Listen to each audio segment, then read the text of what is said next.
He is full in control, he's there.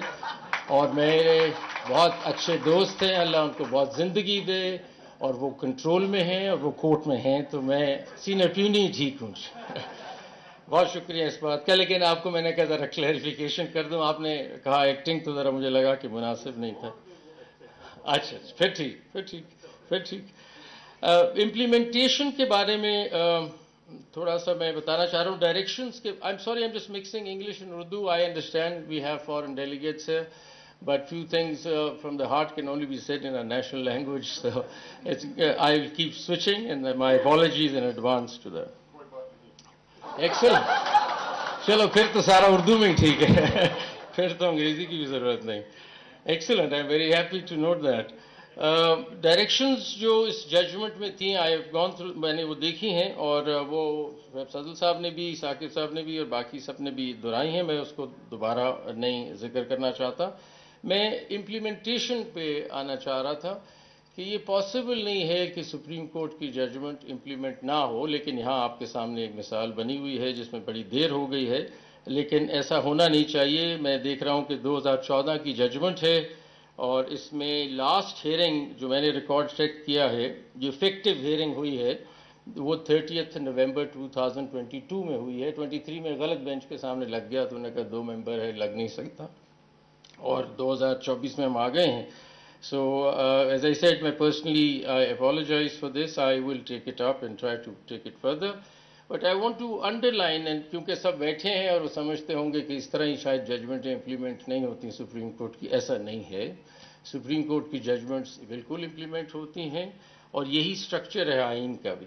اور میں تھوڑا سا اس کے بارے میں کہنا چاہوں گا. ریسنٹلی بھی ہم نے کہا کہ یہ بات بالکل کلیئر کر لیں کہ یہ کبھی ہو نہیں سکتا کہ سپریم کورٹ کی ججمنٹ امپلیمنٹ نہ ہو. یہ نہیں ہو سکتا. یہ آئین کی خلاف ورزی ہوگی اگر ایسا سوچا جائے گا, کیونکہ ایگزیکٹو انسٹیٹیوشنز کو ریکگنائز کرنا ہے کہ ان کے پاس کوئی چوائس نہیں ہے but to comply with the orders of the Supreme Court. یہ میں نہیں کہہ رہا, یہ آئین کہہ رہا ہے.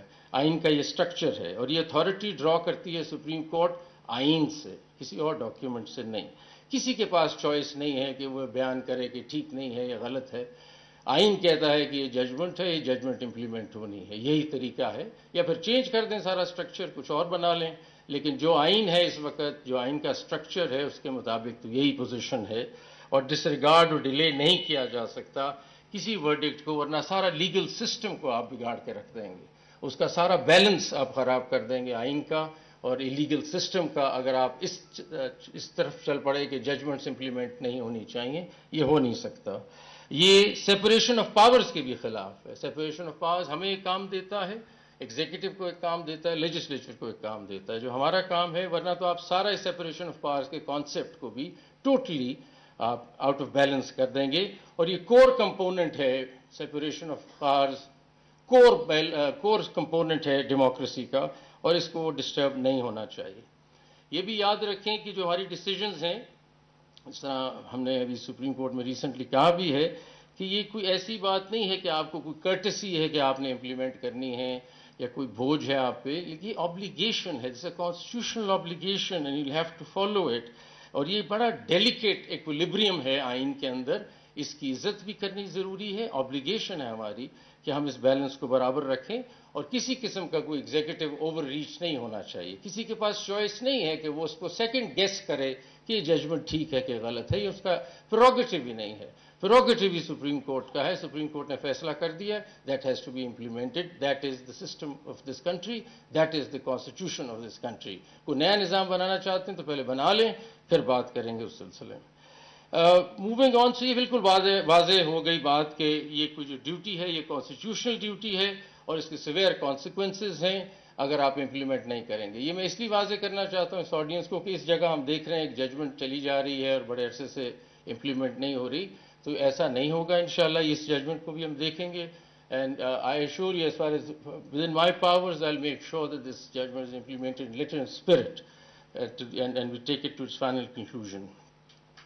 Now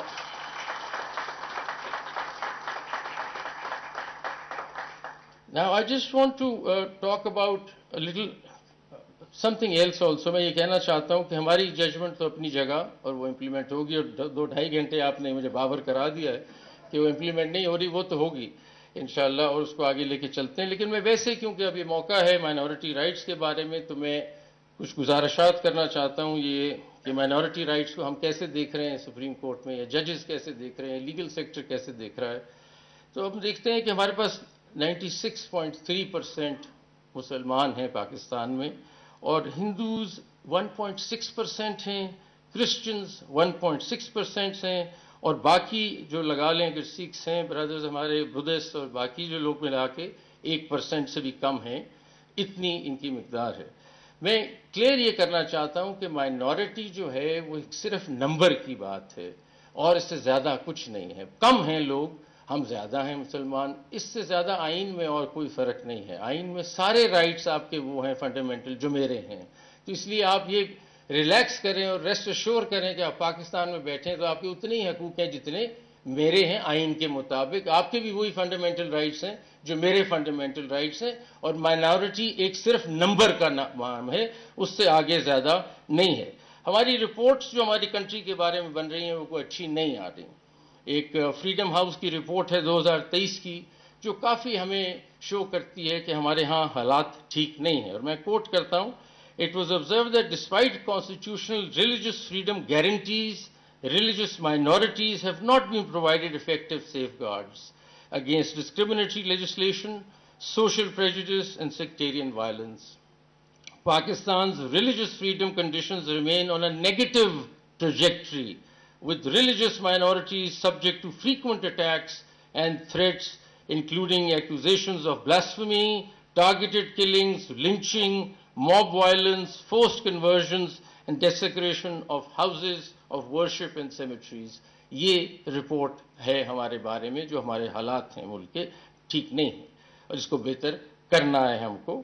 اور اس سلسلے میں پازیٹیوز کی بات بھی کر لوں کہ ہمارے ہاں کافی ایسی مائنورٹیز کمیونٹیز کے لوگ ہیں جنہوں نے بہت اچھا کیا ہے. ہمارے اپنے کورٹ میں بہت لوگ رہے ہیں، اے آر کارنیلیس صاحب رہے ہیں، دورا پٹیل صاحب رہے ہیں، رانا بھگوان داس صاحب رہے ہیں، رستم سوراب جی سدھوا صاحب رہے ہیں، اور بڑے کمال اور بڑے ججز رہے ہیں ملک کے. So we have acknowledged, as far as the justice sector is concerned, we've had positives and good people there. But what I want to really say today is, which I don't understand, and I want to share this, we have experts sitting here, اتنے قابل لوگ ہیں سارے، کہ ہمارا مذہب بھی، اور اب میں مسلمانوں سے مخاطب ہوں اس کمرے میں، کہ ایکچولی چینج تو ہم نے لانا ہے نا. 96% تو ہم ہیں، ہم نے ان کے لیے اسپیس بنانی ہے، ہم نے ان کے لیے جگہ بنانی ہے. یہ تو 1.6% یا 1% ہیں اور پھر بھی پرابلم میں ہیں، اور ہم 96% ان کو نہیں سمجھ پا رہے. تو شاید گفتگو تو ہمیں آپس میں کرنی چاہیے بجائے ان کے ساتھ کرنی چاہیے. انہوں نے تو کچھ نہیں کیا.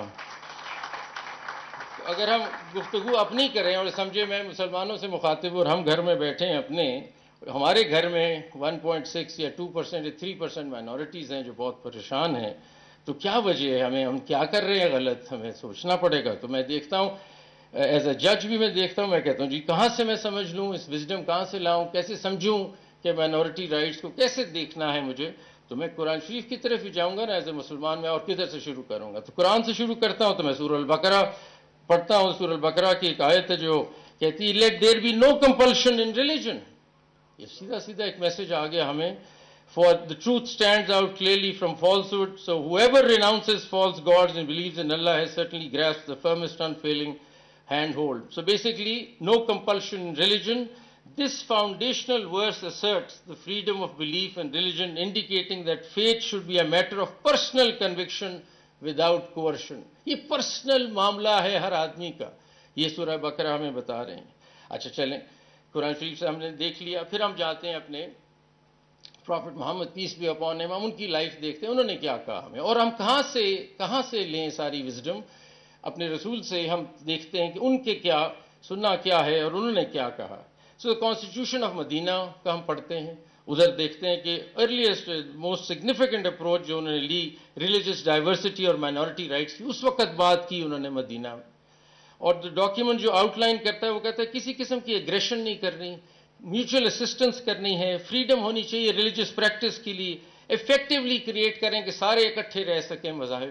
یہ اس وقت کہہ دیا انہوں نے کانسٹیٹیوشن آف مدینہ. میں مطلب کہاں سے سیکھوں گا؟ میں قرآن شریف اٹھاؤں گا، میں سننا اٹھاؤں گا، ادھر سے شروع کروں گا نا کہانی. تو ادھر تو یہ ہو رہا ہے. کووننٹس انہوں نے کرسچن کمیونٹیز کے ساتھ کیے، بہت سی انہوں نے ایگزامپل جو دیا جاتا ہے وہ کووننٹ آف جو کرسچنز آف نجران تھے ان کے ساتھ انہوں نے شور کیا تھا کہ ان کی چرچ کی پراپرٹی کسی قسم کی ان کی فیتھ کے معاملات میں ہم نے انٹرفیرنس نہیں کرنی. اور یہ کیس سارا آپ کی چرچ پراپرٹی کے جلانے کا ہو رہا ہے. تو کہاں کیا بات ہو رہی ہے اور یہاں کیا بات ہو رہی ہے؟ تو جو ڈسکنیکٹ ہے نا اس کو پلیز ایڈریس کریں. ہم اپنے پرسنل لیول پہ تو سمجھیں، عدالتیں تو کرتی رہیں گی اور ججمنٹیں بھی ہوتی رہیں گی، امپلیمنٹیشنز بھی ہوتی رہیں گی، لیکن آپ اور میں جو مسلمان یہاں بیٹھے ہیں 96%، ہم خود تو انٹروسپیکشن کریں نا، خود تو سوچیں ہم کر کیا رہے ہیں، ہمارے پچھلے آباء و اجداد پہلے کہہ کیا رہے ہیں اور ہم جا کس طرف رہے ہیں. تو بے شمار آپ کو ملتی ہیں حدیثیں ایسی جو کہتی ہیں کہ جی آپ کو ٹریٹمنٹ جو ہے نا مائنورٹیز کے ساتھ بہت کائنڈنیس کے ساتھ چلنا ہے، جسٹس کے ساتھ چلنا ہے. اور اس پہ میں بار بار ریپیٹ نہیں کرنا چاہتا، بہت سی ہمیں ریفرنسز ملتے ہیں. چلیں یہ تو ہو گیا ہمارا مذہبی پہلو جس میں ہمارے قرآن میں اور سنہ میں یہ کہا گیا ہے کہ جی آپ نے ان کا خیال کرنا ہے، پروٹیکشن دینی ہے آپ نے ان کو. اچھا چلیں